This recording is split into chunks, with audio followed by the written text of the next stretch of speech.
Zaho moa razana Malalesy anio, izay tompony orinasany confection vonjy, izay miara-miasa amin'ny Ambatovio, nanomboka tamin'ny 2007 ka hatramin'izao antsika miteny izao.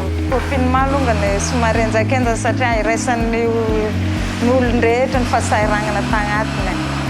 Fa izy kosa azo niafiana satria mbola nisy tombotsoa kely, mbola nisy asa kely nataonay nanao kasobosy zay dia misy fotoana tsy niasa. Zao aloha dia tegna tsara ilay fiverenana satria tegna mitondra zava-tsoa, filaminana satria mampidy bola ho anay. Satria zay miankina amin'ny Ambatovio dia mampidy bola ho anay raha miasa Ambatovio. Dia mandeha tsara ny fiainagnanay amin'izao. Faly dia faly alongany zay amin'izao hoe niregnany Ambatovio amin'ny asany. Ny karakaranay koa ilay ny albio manosika anay koa hagnano ilay kasibosy.